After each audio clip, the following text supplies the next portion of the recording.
அப்படியே வாயில் வச்சதும் வெண்ணெயாட்டம் வழக்கிட்டு போகிற ஒரு ட்ரெடிஷ்னல் ஸ்வீட். திடீர்னு ஸ்வீட் சாப்பிடும் போல இருந்துச்சுன்னா வீட்டில் உள்ள பொருள் வச்சு ரொம்ப சிம்பிளாகவும் செஞ்சிடலாம். இந்த ரெசிபி பண்ணுறதுக்கு குக்கரில் 1 கப் அளவுக்கு பாசிப்பருப்பு லைட்டாக வாசனை வரவுக்கு செவக்க வறுத்துட்டு நல்லா கழுவிட்டு 2 கப்பு தண்ணி ஊற்றி 2 விசில் கொடுத்து வேக வச்சு எடுத்துக்கணும். அதே கப்பால் 2 கப்பு வெல்லம் 2 கப்பு தண்ணி ஊற்றி வெல்லத்தை கரைய வச்சு எடுத்துக்கணும். பாகம் எதுவும் காய்ச்ச வேண்டாம். வேக வச்சு பாசிப்பருப்பி நல்லா மசிச்சு எடுத்துக்கணும்.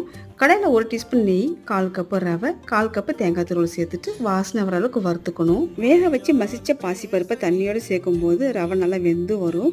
1 சிட்டிக்கை உப்பு, 1 சிட்டிக்கை ஃபுட் கலர் சேர்த்து இந்த அளவுக்கு நல்லா கெட்டியானதும் வெள்ளை கரைசல் லைட்டாக சூடாக இருக்கும் போதே வடிகட்டி ஊற்றிக்கிட்டு கைவிடாமல் கிண்டி கொடுத்துட்டே இருக்கணும். அப்போதான் அடி பிடிக்காம இருக்கும். வாசனைக்கு ஏலக்காய் பொடி, நெய்யில் வறுத்த முந்திரி பருப்பு, எக்ஸ்ட்ரா நெய் சேர்க்கறதுனால கடாயில் ஒட்டாமல் உருண்டு திரண்டு அல்வா டெக்ஸ்சரில் வரணும். செட்டிநாடு ஃபேமஸ் ட்ரெடிஷ்னல் ரெசிபியான உக்காரை செஞ்சு பார்த்துட்டு சொல்லுங்க எப்படி இருக்குன்னு.